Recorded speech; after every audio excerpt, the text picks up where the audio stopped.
Amazing. I've got to keep saying you're amazing. What are we doing today? I can't could have been nice to me. Yeah. This is the build-up. Right. Today we're actually going to be looking at two wonderful areas of archaeology, and it leads on to next week. We've been last week. Those that weren't here last week: Dorothy, Mary, and Mary, you were here in spirit, so you're not included. We looked at Carr. Yeah. This week we look at what's left of Carr we didn't do last week. And lots of things that I can say about Carr must be borne out to be in real terms as follows. Carr is one of the most important archaeological sites ever excavated, not in Great Britain, but on the planet. Now, I know every week I take the mickey out of articles and it says this is the most important find ever made and all the rest of it. But when we're talking about Carr, it's a piece of archaeology that not only tells us about the past, it also tells us about us. It also tells us about how we deal with climatic changes. It also tells us of a time when history was not written down, except we do actually have a stone which has some strange marks on it that to me look very much as if they're writing. There's also something, if you were to come along to one of my classes 5 or 6 years ago and said, oh, did they have houses 11,000 years ago, I would have laughed at you and said no. Since then, we have re-excavated at Carr, and there's categoric proof. Not only do we have houses in Britain 11,000 years ago, permanent settlements, but those houses are very well developed. And to develop a house, you need to have developed carpentry skills. And to develop carpentry skills, you must have lived somewhere else before you got to Carr. So in other words, evidence for housing in Britain not only goes back 11,000 years, but may go back as far as 12,000 years ago, where people were set in one locality. This is a place known as, just keep your questions for a little bit. This is a place known as Carr.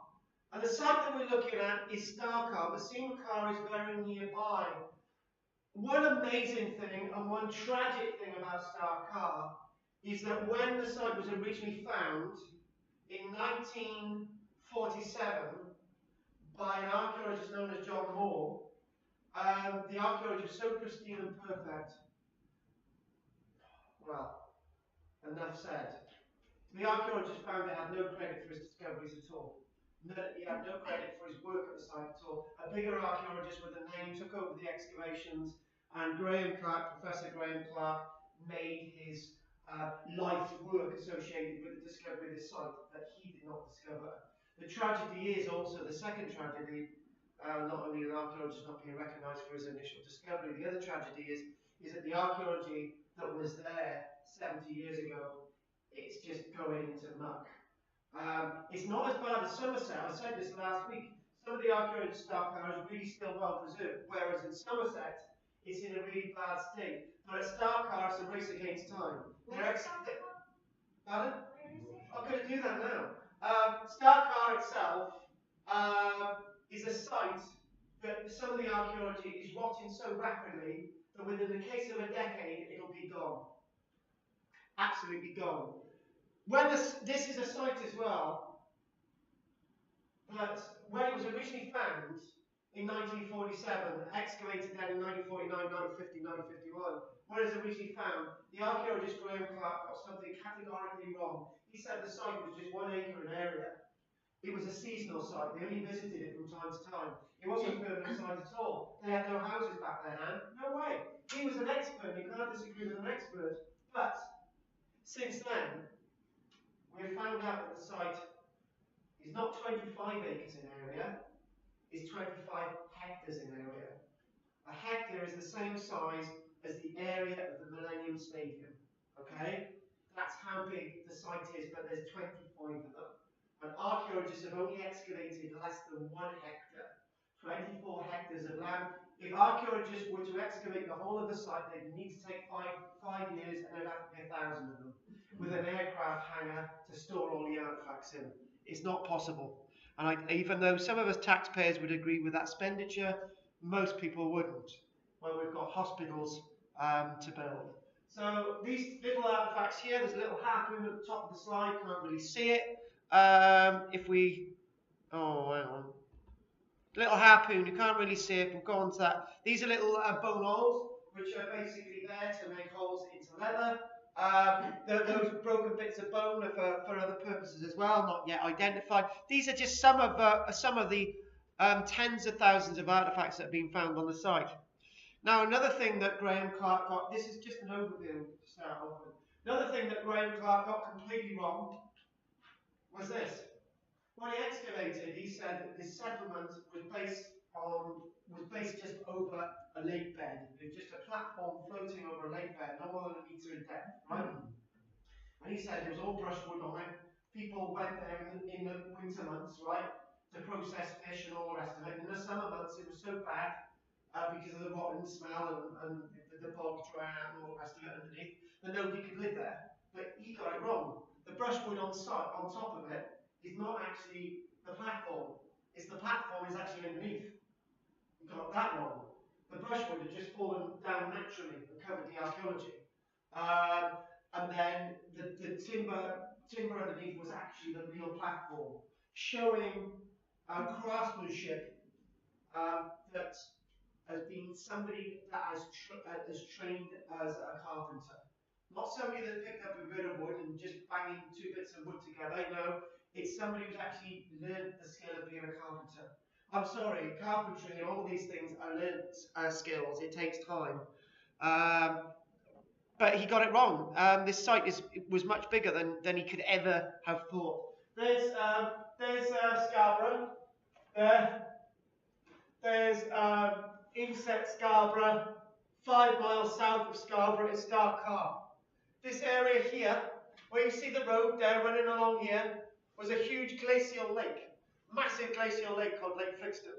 And even then, 11,600 years ago, 11,000 years ago, the reason why I'm varying my dates because we do believe the site is a lot older than archaeologists have been saying.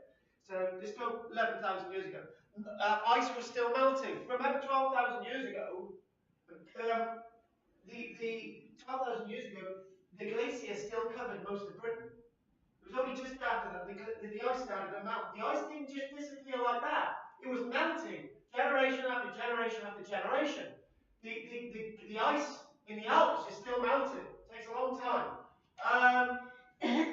What can be said as well, and this is a bit of an interjection, this is about me, this next bit. I was standing in the garden the other day, waving the children off and whatever, and they'd all gone. I was looking at these plants which have been replanted. By the way, everyone in my family at Christmas is going to get a service tree or a yew tree or something. I'm ordering them in the garden so we can plant them in the garden.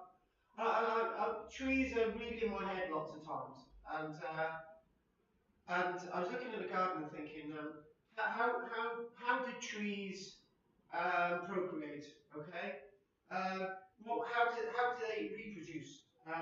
They reproduce in the form of berries, nuts, wind-blown pollen, and underground roots. Okay, those are the 4 main ways. Okay. Now I sat down and I thought I was happy last week, and I've always been happy with this little fact, and then I realised it's completely and categorically wrong. And the fact is based on 2 things. I thought if a bird was eating berries, service tree berries, wild hawthorn berries, right? Yew berries, yeah. They fly away 50 miles north, right? The seeds go down through the system and drop on the floor, right? So 50 miles north, right? You get a yew tree a year later, yeah. That goes into a nice little yew tree. 10 years time, more seeds are dropped further and further north, right? I was thinking of this. I was thinking of aspen, right? Aspen pollen itself can just blow miles and miles away, right? We hear it. If a squirrel can bury nuts not far away, and I suddenly started to realise maybe within the space of just 50, maybe 100 years, there would be species of plants colonising the whole of Britain that had seen the end of the ice. Within 100 years, you could start to see substantial woodlands and forests occupied many areas of Britain. And then I thinking of this, and I was doing my research for this, and then I realised something else. At Carr, look at this. Come on. At Carr, you see mature trees. Okay? You see aspen, you see birch, you maybe see a few Scots pine in there and so on, right? They're mature timbers. Now this is, if this site goes back to 11,600 years ago, 400 years after the retreat of the ice, and the ice has to retreat all the way from south to north, okay? The tree line, if you think Carr was still under ice approximately 11,800 years ago, and you got the village 11,600 years ago, a period of 200 years. Within 200 years, the entire landscape has been heavily wooded and forested. I'm glad I'm wrong. Mother Nature's got a way of dealing with the landscape, and quite rapidly. And remember, let's be really crude here. Mammoth shit, elk shit, auroch, and all the rest of it, all that would be full across the landscape. There'd be thick layers of fecal matter across the landscape, which would be mixed in with the soil. Perfect material for growing plants. My granddad used to send me off behind the car to intercept horses with a bucket, whatever. Used to go, perfect strawberries, same effect with trees. You know that sticky green fingers, don't you, Mary? It does a trick every time, and it's warm as well. If a horse came down our street, all the men would go out with buckets and spit. Exactly. Shovels. Exactly, and that would, over the winter months, as the seed is germinating, for example, it's quite happily underneath a load of animal poop, right? That's going to be warm, that's going to keep it warm, it's going to germinate the seed, don't it's easily done. So these trees have populated Britain really, really rapidly. I'm wrong. I'm glad to be wrong. You don't read about it. This illustration is completely barking now, actually. It's really good. I like it. Nice bit of water, meter depth of water, lily pads, weeds, canoes, platform, houses,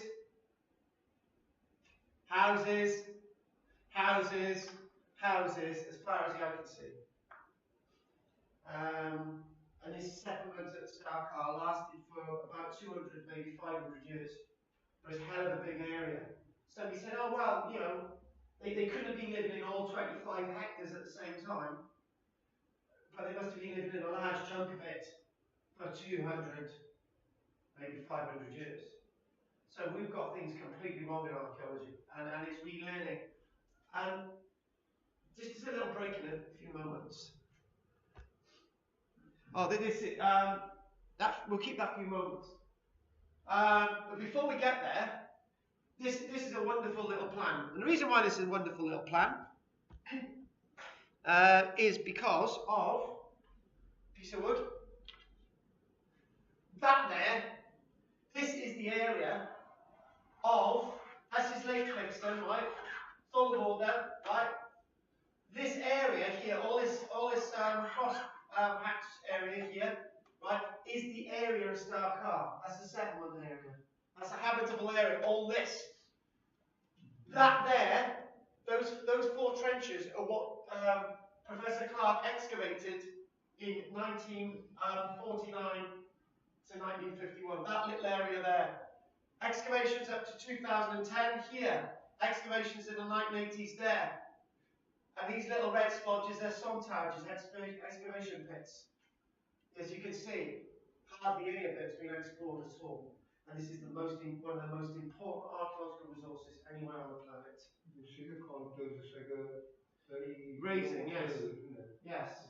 Yeah. And perfectly along this wonderful dappled shoreline. And like it's typical and Viking settlements.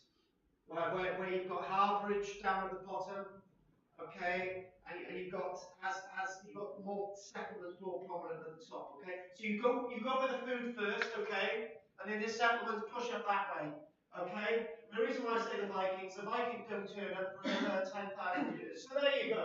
But this is settlement. This is settlement throughout the ages. So we thought it was Mesolithic, did we? We thought that this was a tiny little Mesolithic platform there, right, which floated on Lake Flixton, and there was nothing else. But in 2010, they excavated here, and they found a building. They found another building, and another building, and Bob's your uncle. How can they define the outer limits of the Because the unexcavated on the left of the picture there. I think you could extend it that way. there might be platforms there. Probably are. The thing is, it's too late. Unfortunately, with a site like this, you can only get part of the picture. And what the archaeologists could do is do trial trenches all over the site to try and just get an idea what this place was like, get a true extent of the landscape. We don't know everything about Carr. It's almost as if, Mary, let's demolish this building, right? And all the archaeologists have excavated is this little area here. How do we know where the toilets are? How do we know where the kitchen is? How do we know where the drainage is? How do we know where the church was? Do you know what I mean? So we've got hardly any idea what the landscape was like. None at all. And where archaeologists think they're lucky, there's more to find. So there you go. That's it zoomed in. That's all that's been excavated. It gives you a good idea of what is there.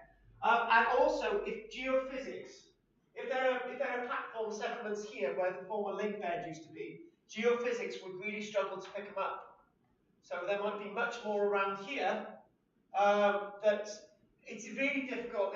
We've only got part of the picture. The site might be much bigger than this.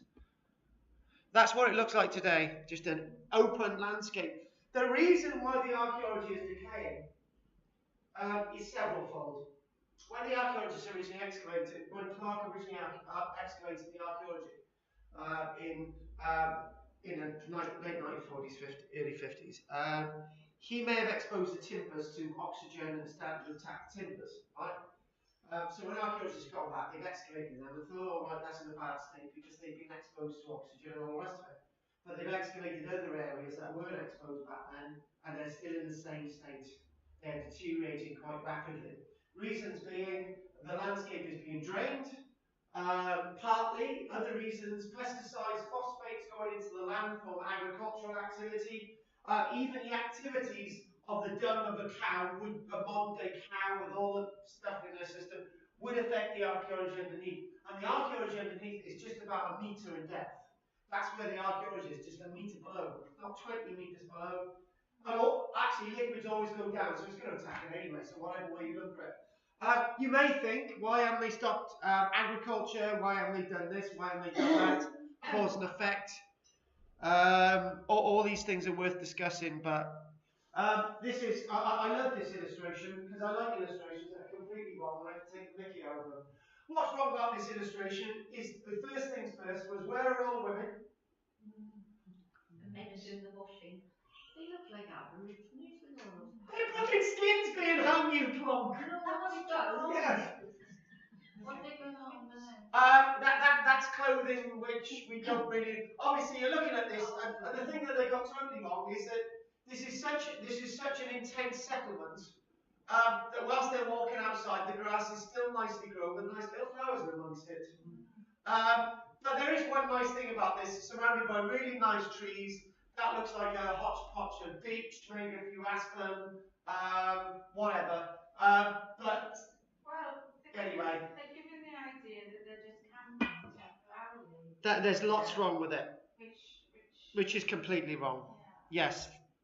And you know they're hunting party probably because they're only men. You know. Oh, and that's wrong. That would be wrong. That's wrong. So look at this. This object here is as I said last week, is about that big. Yeah. Just under 2 inches, about that big. It's tiny. And I've looked at this and I've asked myself many questions. Many questions.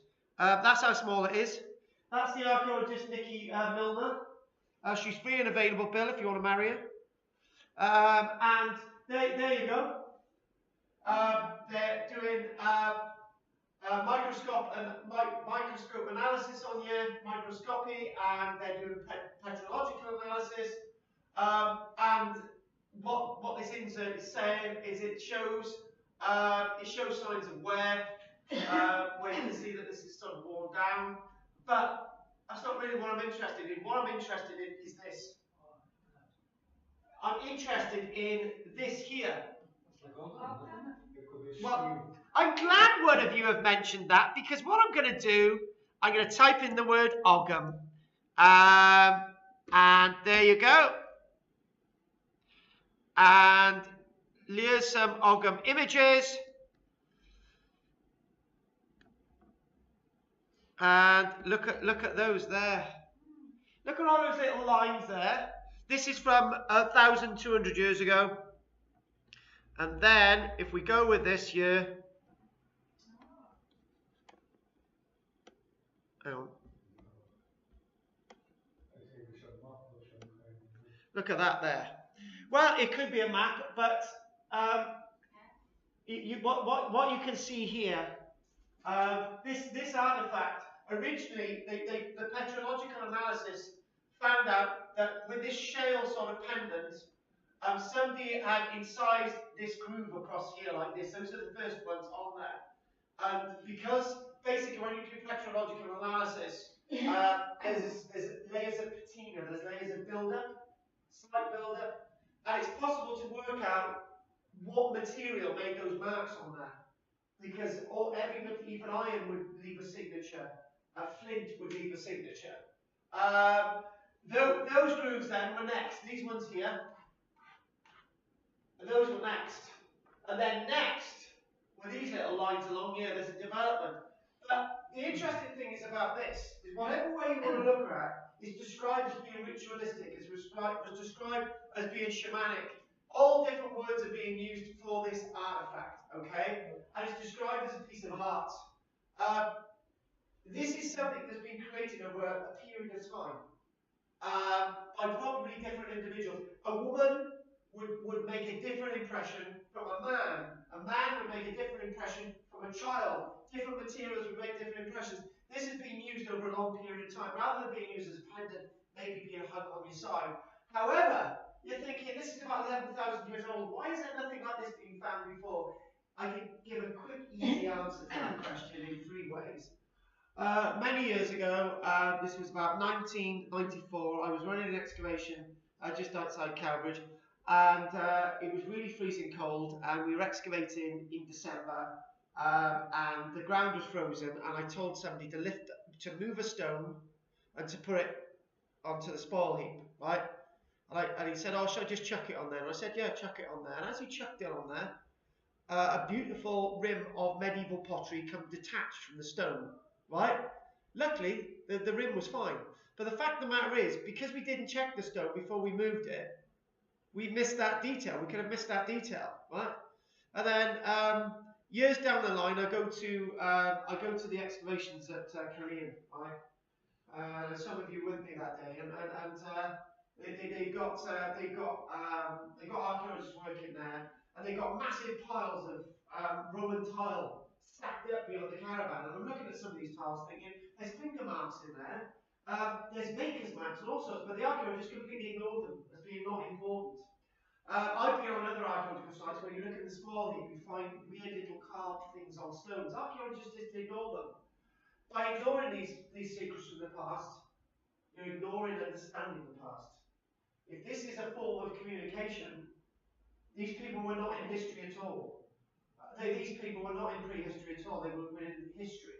They're trying to communicate something. I don't think this is art at all. I don't think this is a little folly.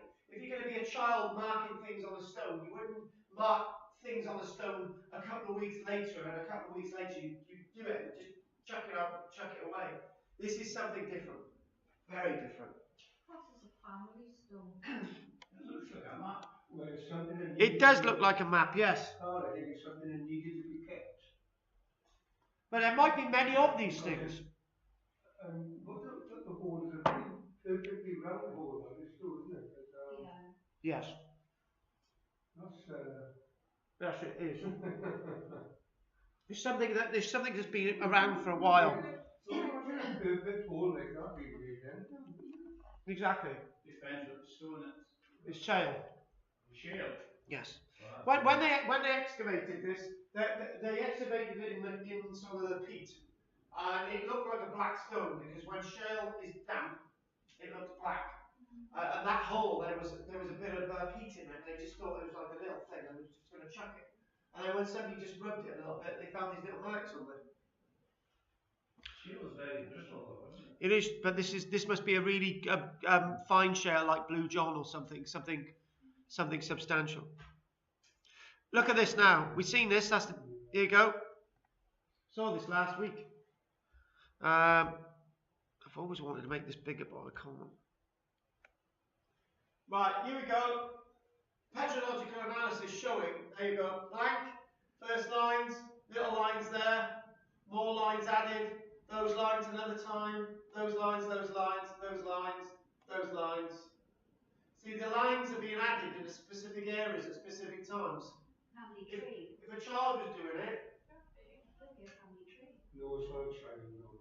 if a child was doing it, I know how, I've got children, we've got children, they got a specific way of doing things, and a child would not be methodical like that. I know. Yeah, they're methodical in making sure their nan looks after them. Now, we're gonna, what I'm gonna do now, we're gonna, Could be the length of a year. Could be a year. we don't know, do we? We don't know. Could be a year. We don't know. If there is, it's a written record. But we'll come back to this hopefully. The next other site we're going to look at is a cave in Cumbria known as Kirkhead Cave. And next week we're doing Hoyk, or as I've been so reminded, Howick is pronounced Oik. Oik. Don't they say somebody's a oik? You're an Oik. I know somebody. Yes, we did do that last week. Excavations in Kirkhead, which we're going to look at. And what I'm going to do is show you something else before I go on to one of these texts. So there we go. I'm going to read those emails as well off Cadu. Quite important. What am I doing a minute? I've lost the plot. I ordered a sofa, and it came, and we didn't like it. So Anne, that's not relevant. Shut up. they had to pick it up. Anne, shut up. Right, you. Did you look at it first? No, it was in online. Oh. Right, this is where we visited yesterday, and you know what? We've rewritten the history. We went to St. Docdoy's Church at Landock yesterday, right? And there's Barbara Baggs, right? And I was looking at this. You can't see it clear at all. But what you can see, there's a figure on a horse here. There's a figure with like a bust here. There's a figure with a bust on the other side, and there's 4 figures, like 5 figures. And it's seen as a Christian cross. There's as far nothing about Christianity about this at all. There's no Christian symbolism in it. And basically, I looked at this stone and I said, this is Roman, isn't it? I was thinking, this is Roman. And we looked at the top bit, we turned it the other way round, and it looked like a Roman capital. It's been placed the wrong way round. The carvings here, on the fluting here, completely different from the carving on this fluting.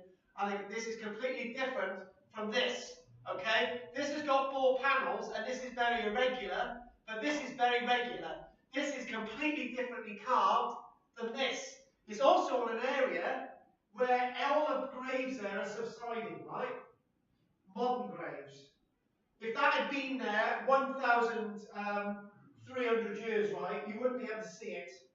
And then I started thinking this bit here and this bit's Roman. That's been added from somewhere else. That's been added from another monument. You go to Christchurch Church. There's monuments in Christchurch Church which are made up of several different monuments. I remember having a walk there one day. We had hardly any time to look at it, but that's what we come up with, the conclusion at Christchurch.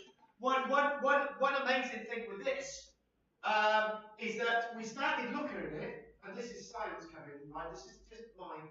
We started looking at it, and John was with us. He said, "Can I look at this, Carl?" I said, "What?" He said, "Have you noticed that a certain type of lichen grows on this and this stone, but a certain type of lichen doesn't grow on this stone? Another type of lichen grows on this stone, and lo and behold, another type of lichen grows on this stone." And we started realising, and in the guidebooks it says that this is all made out of one type of stone, the Sutton sandstone. In fact, it's not. That's from one monument, that's from another monument, and that's from another one. It's been put together. Is that a big church at Landau? Yeah, that's right. It's been made up. And what I'm trying to say is nobody has really examined this for 150 years. And there we are going into the graveyard with obvious information. And it's starkly bog honest that this is not what they say it is. They say it's an early Christian cross. And then what it is, on the top there would be a massive circle with this size. Yeah, right, pigs might fly. Mind, I have to disagree with you on something. What's that? My understanding of lichen was that it could be different eras where there's different forms of pollution creating that lichen. I know it I'm agreeing with you. I'm agreeing with you. Yeah. I'm saying, right, that I'm agreeing with you, but also, right, if this was all one monument, the same lichen would be all over the whole thing because it's all the same stone. It's a completely hodgepodge. It's made up, this monument, of wonderful. I'm going to use the word antiquities. Do I ever use that word? I don't. I'm going to use the word ancient for once. I never use that word. But this is a really ancient piece of archaeology. Maybe that top bit was part of a Christian wheel cross, but this was part of the Roman villa.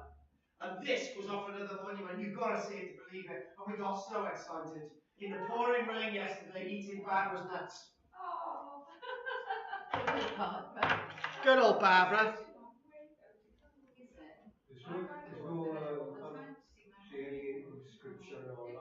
Oh yeah. Hang on. It's known as the imbric stone, right? There, you can't really see it. Ash, you're like a washerwoman. There, it's got the words imbric, right? Imbric. I-B-R-I-C. Imbric or ibric. But that is that bit of the monument from wherever that comes from. This is from the Roman villa, and that's from somewhere else. And this is not me doing this. We all worked this out together. It was like, look at this, and it was like a revelation. Well, on the picture, it does look like two different stones. Well, if you can see it, from the illustration, then yeah, if it's that obvious, not being patronising. Two different kinds of stone. Yeah. Not just two different pillars. It says that all this stone came from the Sutton sandstone quarries, but they are completely different stone. The stone on the top is so finely carved. The one on the top is so finely carved compared with the rest. And I haven't got an illustration of it, but around the side here, right? Around the side here, the corner's water worn. It's been clearly worn by water, right? Can you see a stream up there? No. Exactly. It's just the rain. What's that? It's just the rain. Yeah. I think we also, Alison, you do the it's only a couple of you go out and do these field works. We ought to have a follow on,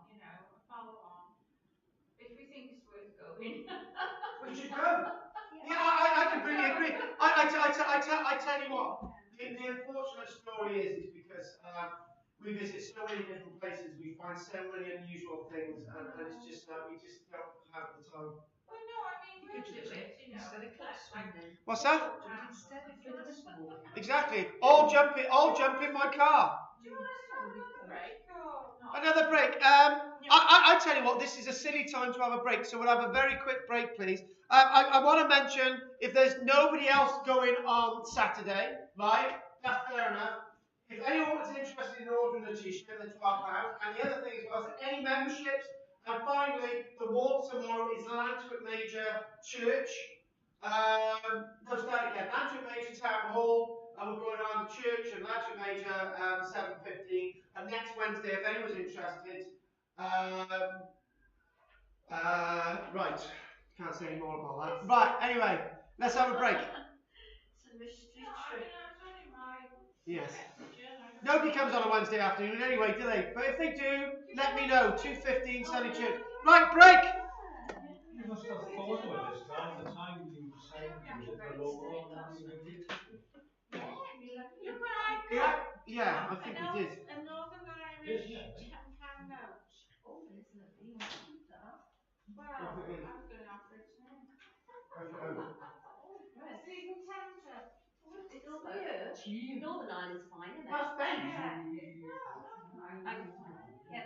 Yeah. Just the I would put it in the bank because you're going to get problems. Oh, thank you, silly buggers. You're going to get problems if you don't put it in the bank. I got problems. You. Yeah, I know. Oh, you're not a problem. Carl, if you've got lecturing on one side, does that mean it's facing south? The weird thing is, right, I haven't really studied it properly. But litching there's no real definition where the litching is on it. It's not just on one side, it's on various sides. So the stone has been moved around with anyway. Litching takes hundreds of years to grow. Like Bill. What?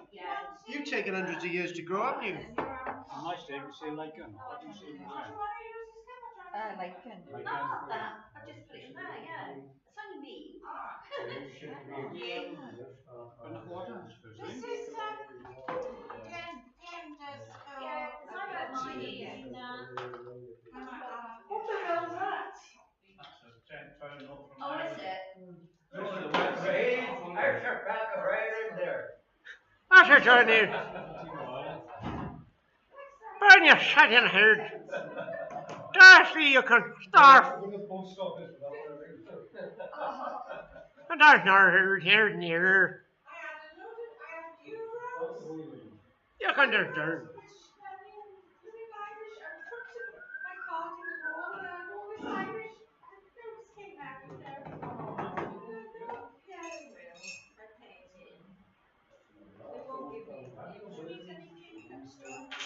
Yeah, I don't need more water.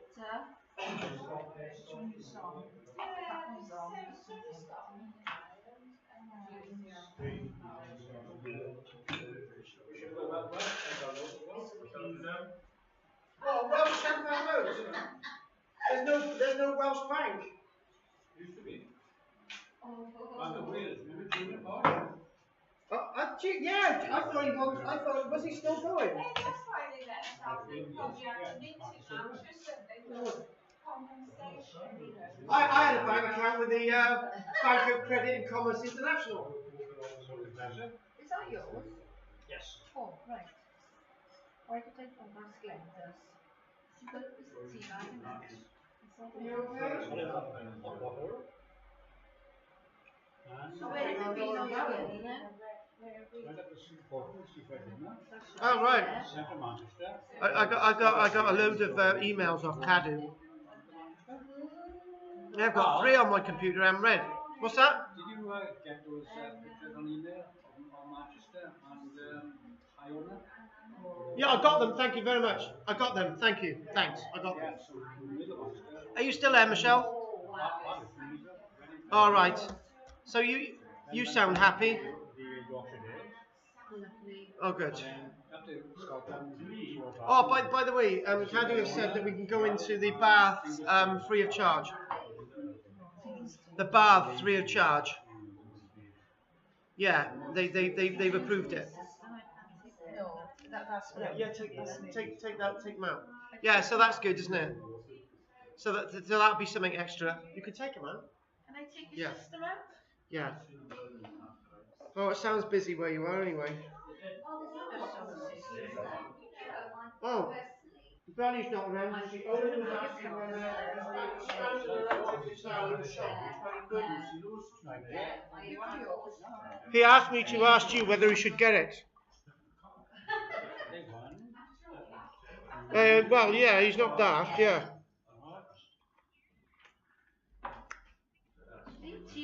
Bloody Mary. Tea, please, look. That's Right. fine, that's Right. Okay. what Yeah. No. I don't know when either, but because I can't get out there, but my yeah we can't do it on the weekend because you've got to bring people back, but That's it now. Okay. you've got to bring people back, so I don't know. Water. So it's gone okay.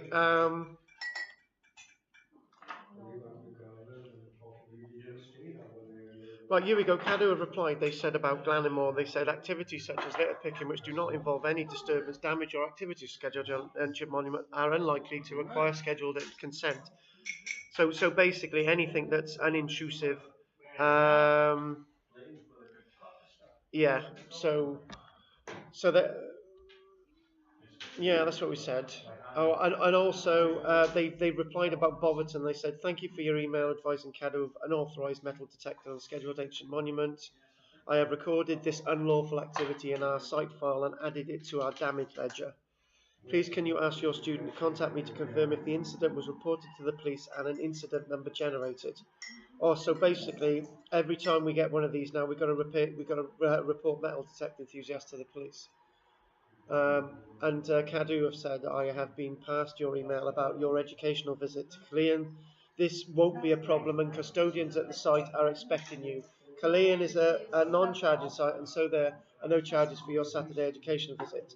Site have advised the National Roman who coordinate our education about your visit. So basically they've done all the work for us. So everything's been organised. Me? No. Yes, I have. So so that's good news, isn't it? Put it in the top. Right. You know, or whenever you've got like your headset thing on it. Right. You won't use that. Sarah. Oh, Oh, bloody hope not. My head's gone. I went to people buying. Yeah. And the other thing as well is I've got to sign a BBC. I've got to sign a BBC contract next week. So that means I'll be getting paid. Don't let anyone know. Can you give it to me? She bought it for my mobile phone. So Mary's back in my class today. And I'll show you what you do. So It's because you're always and moaning and complaining as ever. Got a little hole, like my phone's got a hole. So it's all fine. So you think you're going to be? You think you're going to be at the? You think you're going to be at the? All right. You've got one somewhere on your phone, right? And you pop it in its jewellery, or you could put it on your bag. Thank you very much. Oh, you like things like that? Very kind. So you might not be back until 6. Yeah. Okay. No sugar. No, that's brilliant. That is a rose. Yeah. My friend gave me an anchor to go on my back. Oh yeah. Well, if you can, actually, if you can check it down instead of saying was need to like keep on room because it's raining, that would be a great help. Sorry to be extremely patronising, but if you could check it down, that'd be great. Because I've fed the little ones outside. Yeah, my sofa. So, and we'll have to have a bit of my Madeira cake tonight because I'm not going to give any to my Gen class because they've. I'm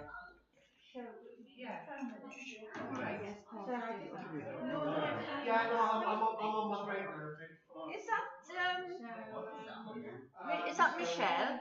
Yes, Michelle. Yeah. Oh, go on, say hello to Michelle. Go on, hang on. Michelle? Do you know what we were talking about when I saw you in the arcade? Yes. About the frog? That's right. Yeah. When they had them in the post office? Yeah, Hang on, mate, you go. They were. Hang on, tell her I'm not listening to this. You said he's not listening. They had them there. They were just something in my ear. I don't know what it is. Well, I can't hear what she's saying, so. Can you hear me? One was £60. The other one is suspect. And the other one was 85. When she come in. Yeah, The weather is still there, I don't know, but that was, well, I saw you on the Thursday and I went there on the Monday. And they just had them in. So give them a maybe.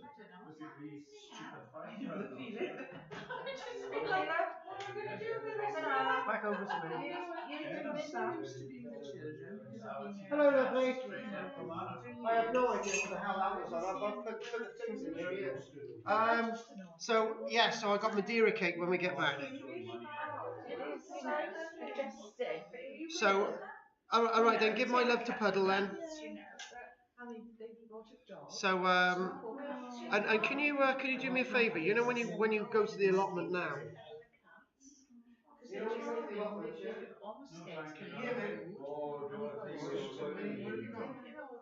Hello. And so she met somebody on a train with this dog. Yeah. And they probably said it's a puppy dog. I am. I want to talk to him. He's my car. I've already learned the name. You know when he's called Doofus. What? I need a rambling dog. You want to get him in the car? Oh, I know that big.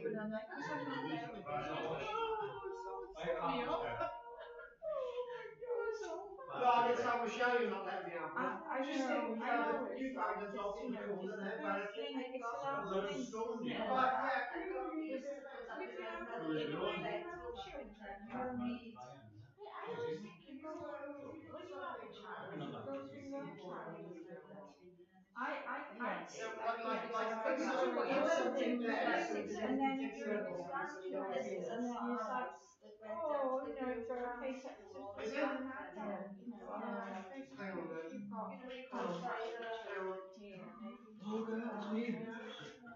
That bridge is the funny story. Yeah. Because there's certainly very anything about it. oh yeah. My friend was fostering and so when she had the little, there were always problem children. Yeah. I tell the story. Two brothers. No, they weren't brothers. She had two little ones. And then one, it was only two, and it was his seventh foster. Okay, you're there now. All right then. I'll speak to you later. I'll give you a ring later. Okay, I'll let you.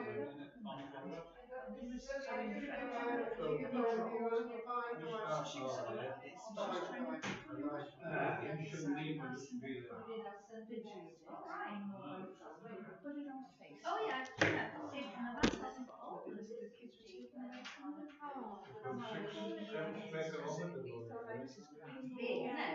the road. She said, I'll be coming down with you to church and shouting in the car.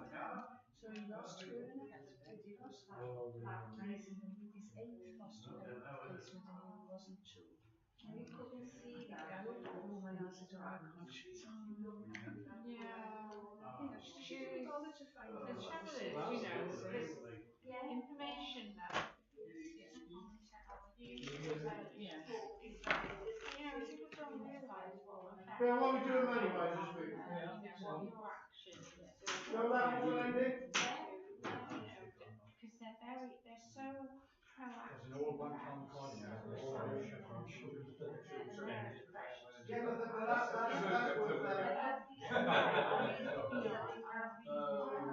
that's a real one, Michael. You never throw that.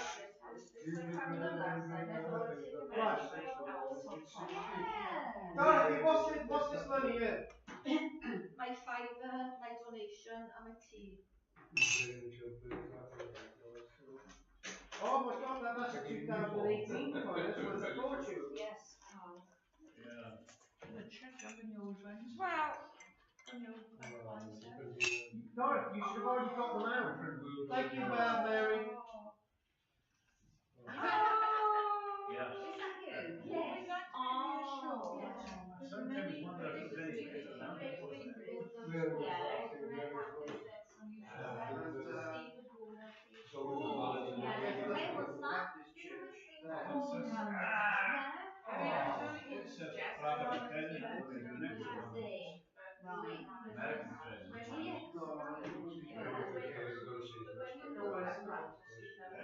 concerns of You're not here, you're not here, so anything But, will happen. we'd have to turn round, turn at the top. Yeah. Is it Edward then? That's my brother, yeah. Oh. Right, Glenn then, where's your 20 quid from today? Yeah, I think you need to go. Oh my God, it's my last You're going to get more than that now, I think. You want I'll follow around. Two not we Someone's not going to get it. Are you coming tomorrow? I can't put in a party and Why you love it because it's just on the plan. Oh. No, I didn't know you were doing rap. You got there? 2, 4, 6. Yeah. I didn't not about raffle. Yeah. No, I've got a dinner party I'm doing tomorrow night, so I can't come. I would have done that. I said to Alan, oh, look at this. Oh, my son, I said, right, what do you want to do? My husband. That's raffle. Yeah. So I've got not the raffle. Yeah, Raffle. Yeah. So I said, we'll go ahead for the night for lunch.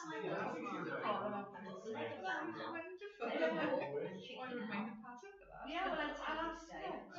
Yeah, because it was, so I've got enough Six walls. Oh, hell, there you go. And I've got prizes in a minute.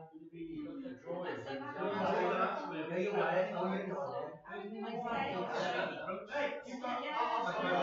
That's my last phone, that is. What? I give you my last phone. That's a rare one, that is, Bill. Bill, look at that, it's rare as well. We'll see when we'll see them again. Oh, look at that. Oh my God. Oh my God, Bill, this is a 2017 restoration. Annie, I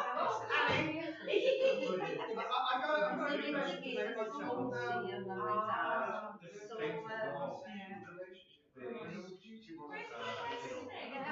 oh yeah, I got it. I got it with me today. Do you want to tell me?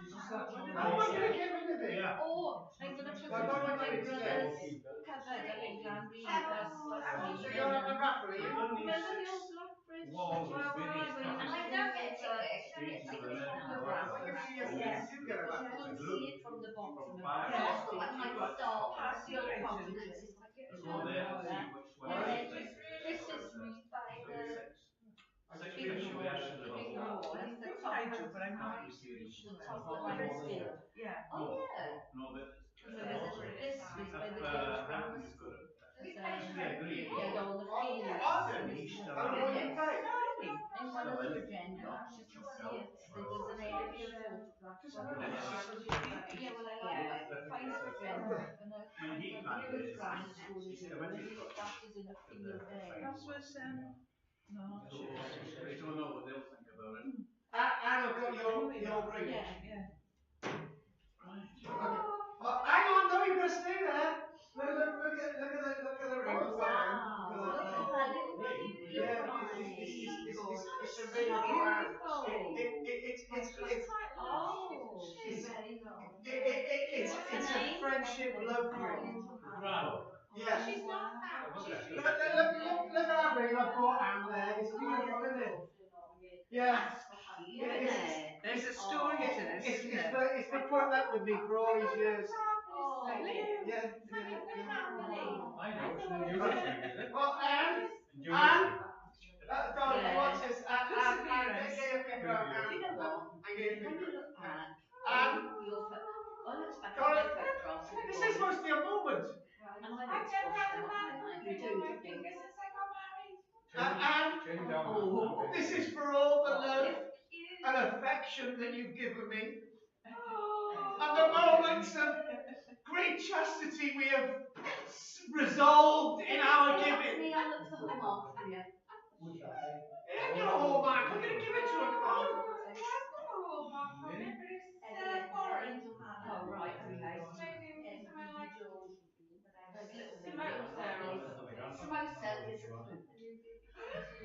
So, Anne, here we go. Never forget the love. You mean Samoa, don't you? Never the love that we feel. Samoa,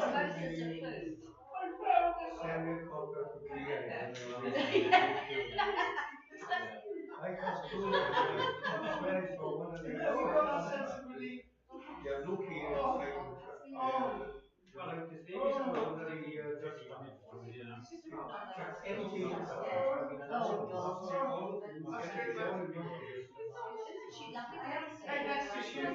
Is it? Yeah. Well, they're both tall. I like expensive, Carl. Oh, shut up, you tar. So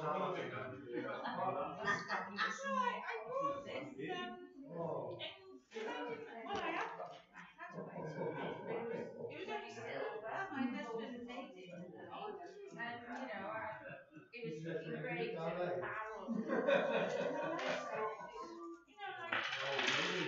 5 years ago. So I'm going around without a wedding ring, and then I just saw this, and it's only in fair trade shop.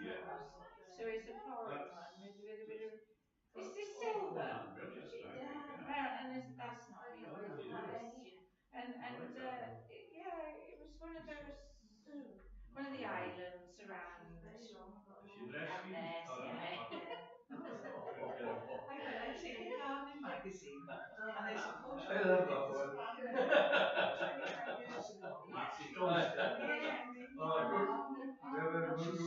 25 years ago. Yeah. She got a palace now. Well, I Like, said with a forest, with oh, a it's ring. gone through it. Wow. And the middle is like a base. And the Now, ring is that is better than a needle in a haystack, isn't it? That's Yeah. amazing. For that to happen. And Chinaman is really good. Because when you think characters are really tiny and fine, aren't they? Yeah. So for that to happen, it's a needle in a haystack kind of thing, isn't it? I mean, it was like £28, which is a lot. It was a lot out of it. How did he know? And I lost my money. Right, folks, let's get on with it. Peaceful then. I thought that was fit. Come on.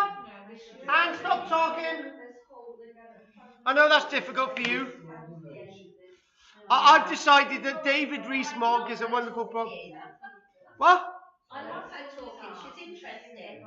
You cheeky. She is interesting. No, I was going to tell you about this sofa. Oh yeah, what happened to the sofa?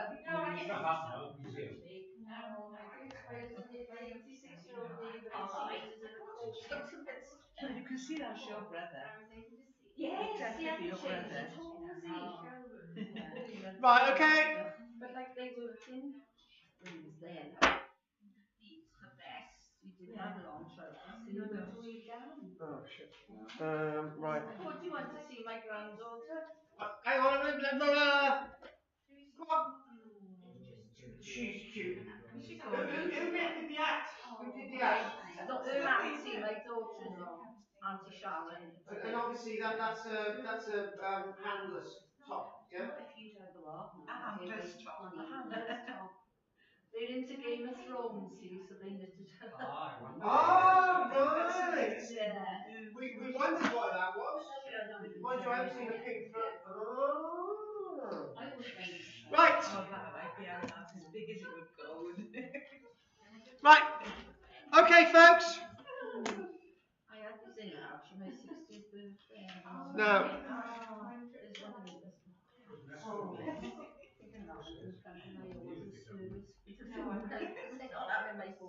Well, I think Robert's a very intelligent man, and Robert. Right. Now we're doing the last part. This is a really good piece, and basically I'll do the piece in front of us, and then I'll describe the images, and we'll go like that. So Carr itself, from its original perspective, the original excavation has completely changed, as I've already said. Discovering the true size of the Mesolithic settlement since 2010. What can we learn from going back to a site that was first excavated by an archaeologist known as Carr in 1949 to 1951? A site itself that is late Paleolithic, early Mesolithic, dating back as far back as 11,000 11,600 years ago, just a few years after the ice started to melt 12,000 years ago? The answer is a new understanding that overturns much of what has been taught about the lives of early settlers in Europe, moreover in Great Britain. Now, I think the writing here is really poetic and really nice, so this is why I'm showing it. If you had been alive 11,000 years ago, living at Carr, you might well think yourself one of the luckiest people ever born. Dimly remembered stories handed down the generations and recounted by older members of your community tell of a period of intense cold when the landscape was ice and when they tried to lead a life that was so much more hardier than now 11,000 years ago. When the land was frozen hard and little grew, then everything changed. The earth warmed and melted, trees grew, and the woods and lake brimmed with food. And that's why they went to Carr. That's why they were living at Carr, because it was a mecca of food. It was the place to be. But using that word mecca, it would indicate that that's where everyone would have gone to. But in fact, no, Carr is the only site remaining from that period that we have a good indication of what's going on. Any other site from the period of the Paleolithic, Mesolithic has not survived. This contains 95% of all that we know about the Paleolithic period and the Mesolithic period. From around 11,000 years ago to about 6,000 years ago, we know more from Carr than we do from any other location in Great Britain. More has been discovered and excavated there than anywhere else. Moving on. This time was when your people came to settle by the large lake that is now your home. It was as if someone had said, enough of wandering. This is a good place to stay. And so it proved to be, as they put down roots, built homes by the water's edge and gradually colonized the shore, so that the smoke from campfires now rises above the reed beds and trees as far as the eye can see. And why is it so strange that people suddenly set down roots and were living in one place 11,000 years ago? Why is it so strange? I've lived in about 30 different places in my life, and I'm 42. I've set up home in about 30 different places in my life. And where I'm living in the valleys now, I'll probably want to be there for 2 or 3 years, and I want to move on. But the fact of the matter is, it's been very difficult for me to actually settle in one place. These people have been moving all their lives, and their parents have been moving all their lives, and their grandparents have been moving all their lives. Suddenly, they're set in one spot.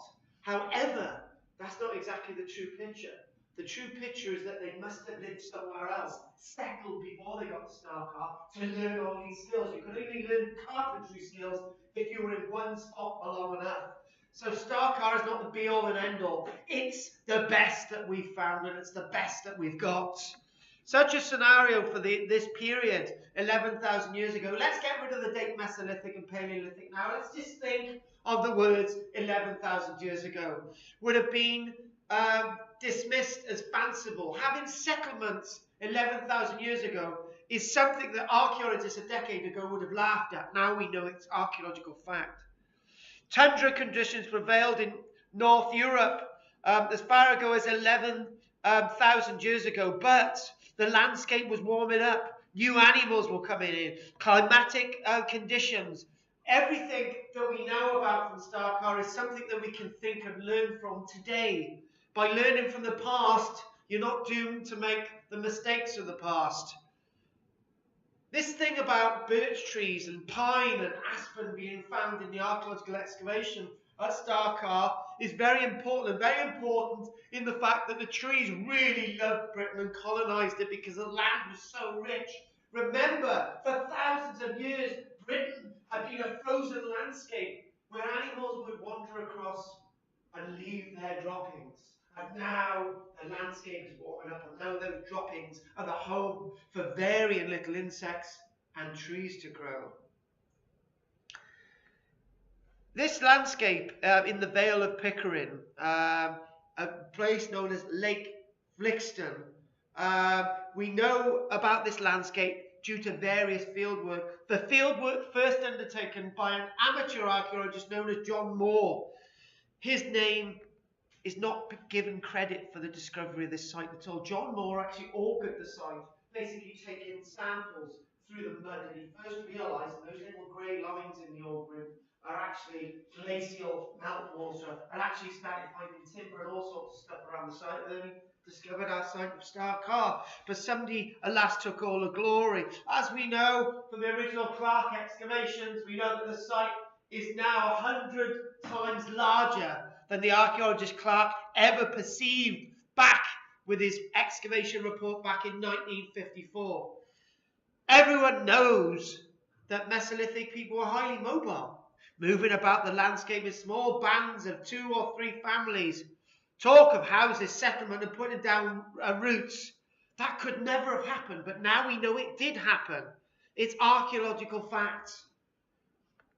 The archaeologist, Professor Nicky Milner, went in 2010 to try and answer these real questions.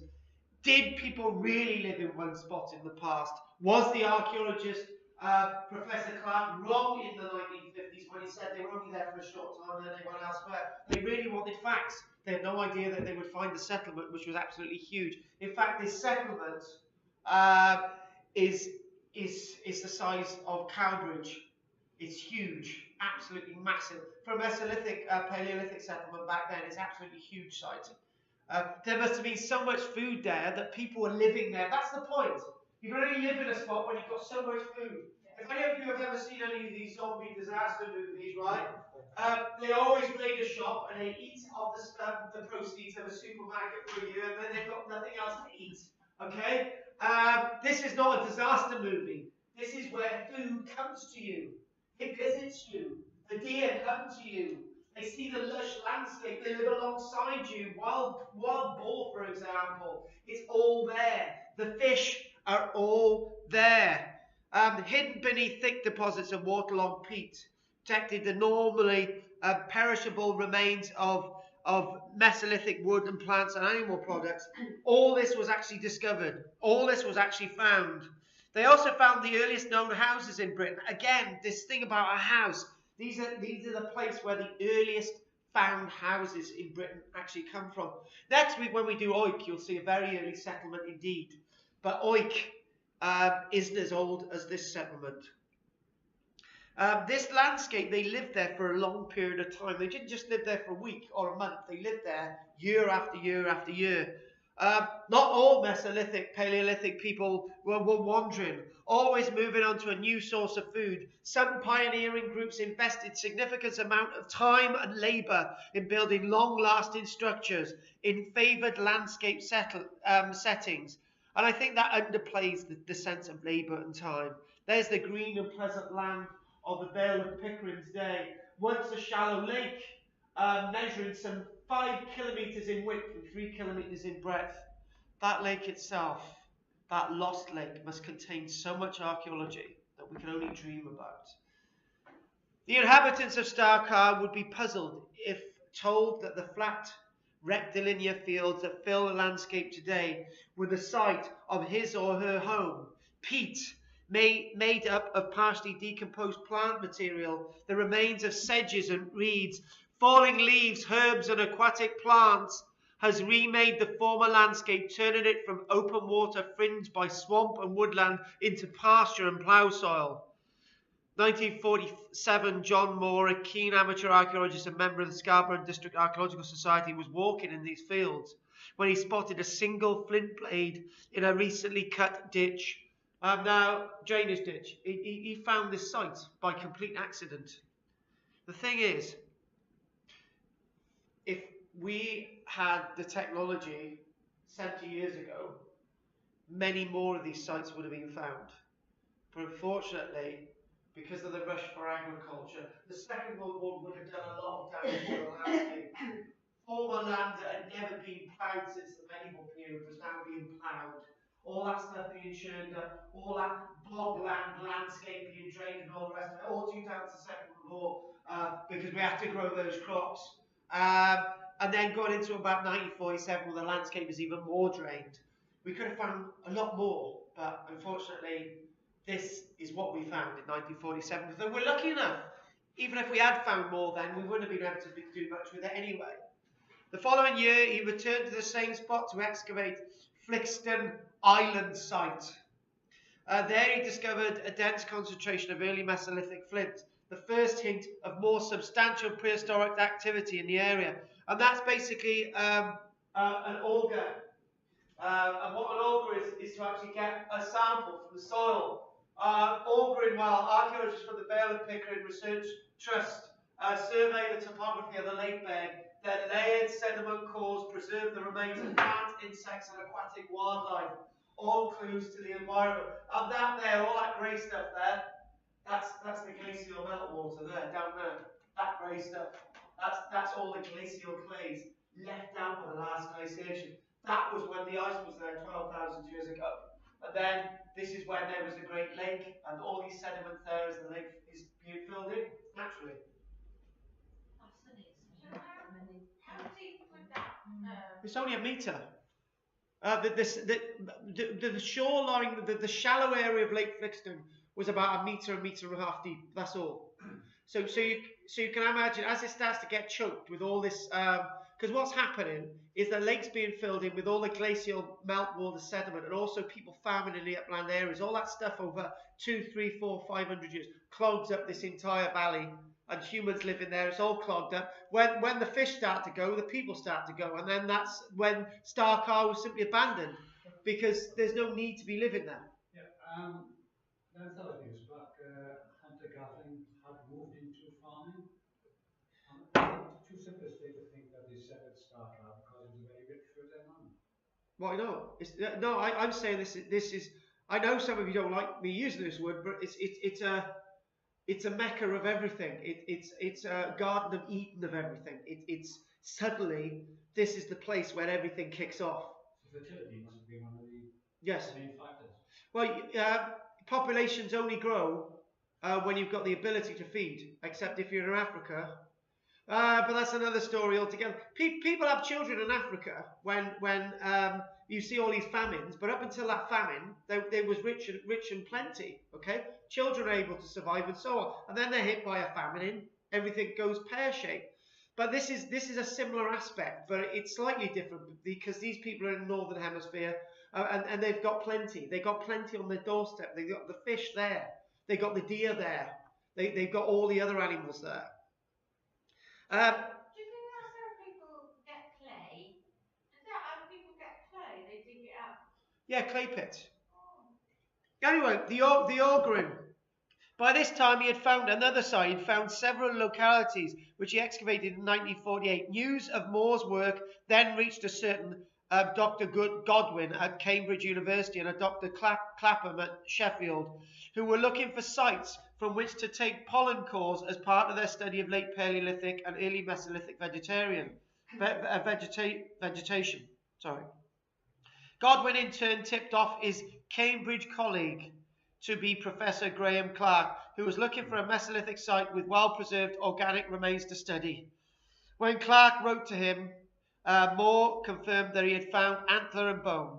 Clark had found his Holy Grail and wrote, "Here was a clue to something I had been seeking for many years, a British locality offering promise of recovering a settlement site with organic as well as merely lithic data."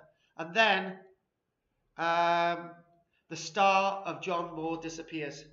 John Moore is almost unknown in archaeological circles, despite his excavation reports announcing the discovery of the extinct lake and mapping its shores and islands. But he was totally forgotten.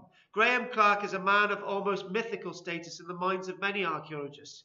His reputation is based firmly on the work that he undertook at Carr between 1949 and 1951, under the aegis of the Fenland Research Committee, multidisciplinary body that brought together various experts, and he took all the glory. It's typical. It's happened to me. It's happened to many archaeologists. You get somebody bigger on the scene and they take all the glory. Clark and his colleagues began their famous explorations by excavating a single trench at a site where Moore had found intact bone. This sits at the western end of a irregular-shaped Lake Fixton, known Starcar, which basically means sedgeland. Beneath the peat, they found layers of brushwood, which the archaeologist Clark interpreted as a lakeside platform or occupation service. Basically, that's one of Clark's excavations where you've got all these layers of wood. Clark thought that the branches and trees had been laid down as brushwood to stabilise the lake margins. These timbers are now thought to have fallen naturally from the lake edge, but they overlie a substantial worked timber platform. So in other words, what Clark thought was the platform was actually, the real thing was actually underneath. Returning to the site, over 2 seasons, Clark and his team found worked flint, butchered bone, and what is still, to this day, the largest assemblage of bone and antler artifacts yet recovered from an early Mesolithic site in Britain. 21 antler skulls, basically with 2 eyelets in it. We did that last week. Antler skulls with the antler tines still on them. Also attracted very much attention. We won't talk about the last bit, but maybe they were worn for ceremonial purposes or for hunting purposes. When he published his report in 1954, Clark interpreted Starcar as a seasonal base for about 4 or 5 families, visiting the lake shore over a period of 6 years as they followed migrating herds of red deer. He argued that deer and humans came to the low-lying lake site in winter, pointing to the fact that the abundance of antler tools and weapons at the site must have come from the deer hunted between October and April. Because of these are the only months during which red deer carry their antlers before shedding them in the spring. However, that's the site Seymour Carr in 1986, in advance of the development of the site as a waste disposal and processing plant. So you get all the clays there. That's what Starcar does look like. But that's another site nearby known as Seymour Carr. With all that said, this floating platform on the shoreline that Clark didn't excavate, they actually found in 2010 buildings that had been constructed and repaired and used over a long period of time. It was not a temporary settlement at all. It was a permanent settlement. The oldest house then? One of the oldest houses, yeah. But to be the oldest house, the carpentry skills to build a house must have been developed somewhere else. So the original house is still yet to be found. Probably much further south. Now this is, every student of prehistory would think about Starcar. Only the fortunate few have had the chance to go back and investigate Clark's excavations, to look at the layers and to interpret them. The new excavations came about in part because of concern over how the site was faring in the face of development pressures that included the construction of a 40-hectare landfill and waste processing site at Seymour Carr, just to the north of Starcar. So this is another site. This is another Mesolithic site. How big size, we don't know. Between 1975 and 1985, they had a program of field work and excavation sampled some 2 kilometres of former lake bed. A lake bed being sampled. 1985 set up the Glen Pickering Research Trust. More excavations, looking at the site of Seymour Carr. These excavations also revealed the worrying fact that the shoreline peat deposits were drying up, while the acidity of the groundwater was increasing, posing a catastrophic threat to the organic deposits that make the shore of Lake Flixton so special. These are actually at Starcar. The caption says as follows. Clark's original trench.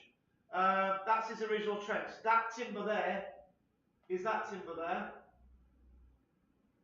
And you can see that everything else here is all rotted away. It's all gone. It's all completely rotted away. You see that bit of wood across there? That's just starting to disappear. That one's disappeared over there. or lots of these are basically just rotting away. It's not loads of it, it's gone. So this is 2010. 2010. This is 1951. How many years would thanks to 60 years. 60 years, yeah. So this site has been left intact, okay, for 11,000 years, and in 60 years it's just going. Could they have covered that temporarily then, or? Well, they didn't know they were going to go back for it. You didn't know they were going to go back. The problem is, if you cover something like that, that will create bacteria to build. Yeah. It will just eat away at it. There was a big thing on today on Microsoft saying about all the famous sites in the world that are all just deteriorating. They are. Dying. So this is actually a substantial birch tree. But this birch tree itself, you can imagine what I said about the trees and all the rest of it. Okay, I've no idea. I'm gonna have to go with it. But that birch tree itself would be about 50 years old before they cut it down to be something that substantial. And basically that's ended up in the ground. And look how much has just decayed away. It's gone. Who were they, Carl? You might have mentioned before. What do you mean? Well, what people were they? Like you and I, they're our ancestors. Native Britons. Would they have come across when we were all joined up, you know? We now know that there were native British populations in Britain living amongst the ice in those caves and all the rest of it. We know that, which we'll look at next week. But there are naturally ways of people coming over as well. Yeah? We're still connected then, aren't we? That's how it's going. Pardon? We're still connected. We were still connected, yes. Faced with the prospect of losing all this archaeology, they started to go on site. And what happened when Clark was on site? He left lots of the archaeology there on site, the bone and all the rest of it, because he couldn't take it all away, which is okay archaeology. If you put it in museums, nobody ever sees it. So he thought, right, I'll leave it there. Somebody else comes along in the future. But he had no idea that the acid would decay the antlers within 60 years. So it says, as evidence that the threat was very real, they compared well-preserved bone and antler from Clark's excavations with the now soft, jelly-like collagen that was now turning up in test pits at the site, the result of acidic reaction with the mineral content of the bone. So basically all that's left is a sponge. New excavation between 2004 and 2010, the team started by excavating Clark's original trenches to study the extent of any degradation since the 1950s, and then extended the site to a much larger scale. Each of their interventions added to our understanding. Firstly, and most significantly, the most recent work has shown that the extent of Mesolithic activity at Carr had been greatly underestimated. Field walking surveys, even on the surface, finding bucket loads of flint and so on. Mapping all this activity over a 2-hectare area. Only parts of the site were being looked at, as well as revealing further dense scatters of worked flint along with animal bone, extending the excavation onto the dry land, resulting in the completely unexpected discovery of a Mesolithic house. Because they believed him so much, they didn't think anything would be on land. So when they moved it, they just found a house on dry land, permanent house. The remains of this took the form of a roughly circular series of post holes surrounding a hollow. The hollow was filled with dark soil that, when analysed, was shown to consist of large quantities of organic material, probably the result of laying down reeds or other plants to form a soft, dry floor. The superstructure probably consisted of timbers lashed together with nettle fibre or honeysuckle stems. Thatched with reed, the position of the post holes suggested at least one phase of rebuilding, as several small patches of burnt flint were excavated. This was a permanent house. We were talking about skill. We mentioned this the other week. This will lead us directly on to next week. The reconstruction of Mesolithic house at Hoyk in Northumberland is similar to one found at Carr, except this one at Hoyk has been radiocarbon dated through looking at charred hazel nutshells to around 9,600 years ago, whereas the site where the house at Carr is 11,000 years ago.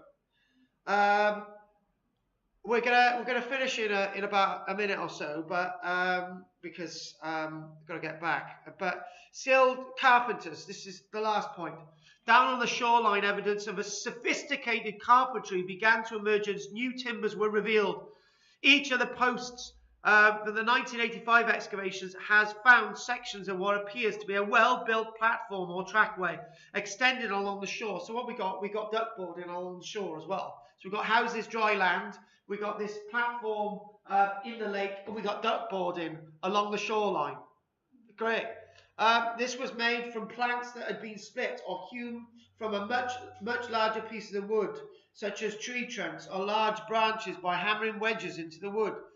Following the natural grain, some of the planks were very fine, as thin as modern planks, with edges that had been smoothed and shaped using a flint adze, which is a crude form of axe. The timbers had been laid with their smooth side uppermost, their rough sides face down into the mud, hailed as the earliest evidence for carpentry in northern Europe. These platforms represented a considerable investment of time and effort on the part of a large group of people. Such a finding does not fit easily with the idea of when we used to think about Mesolithic lifestyle as being transient and moving around all the time. This was a site which was fixed in one locality. So we'll end there, because we'll come on to some of this next week. But part of the platform excavated consisted of worked timbers and extended for at least 13 metres along the shore. But by far, what I've demonstrated today, this is a highly interesting and significant archaeological site. Are there any questions? Like a kind of jetty at Well, it's along the shoreline, but yeah, why not? If they were capable of doing that, they're capable of doing all sorts of things. What was the length of the occupation there? When the lake, it was a lake, wasn't it? When did that start to dry up? It probably started to dry up as soon as humans got there. So obviously it had dried up. Yeah, it dried up by the time the settlement was abandoned. The settlement was abandoned because the lake dried up. Because of all the silt. People are farming in upland areas, and all the silt and the clays are clogging up the valley. All the clays and meltwater with all the sediment is clogging up the valley, and gradually the water level is dropping. All of that, yeah. Of course, that's gonna silt up and bog up the landscape. Exactly. Any more questions? You know, you showed us the bones in the beginning, and you said they didn't know what they were. Yeah. I was wondering if they'd taken the marrow fat out. Probably, yes. And why not? I can actually remember now. We still used to do that when we were a child. Now that area being connected to the European mainland, it's that big, it must have attracted people from Doggerland, all over the place, yes. It's like a early Stonehenge or something. Yeah, but the thing is, there were probably many more sites like this, but we've lost them all. There were probably loads of sites like this. The problem is, if you think of it this way, people just can't just suddenly appear on the site. They must have come from somewhere else. There must be other sites like this, but they're all gone. The Doggerland landscape, all that flooded, all that's gone as well. Do you know, I'm really worried that we're gonna, in another 10 years' time, everything is gonna be completely different. You know, like we're gonna have more information, and like you'll have to start again, Carl. Exactly. Yes, when you call me. When you call me Dr. Carl-James Langford. Right, any other questions? It lasted around about, say, 500 years, something like that. No more than that, yeah. We've got a little bit more about Carr next week, and a site of Hoyk and Kirkhead, which we did do together. Have you all enjoyed this today? Thank you very much. And I will see you all next week. Hopefully Mary as well. You coming next week, Mary? And Anne, when are we organising our marriage? Right, thank you, folks. There's a Welsh kid there. I'm George Welsh.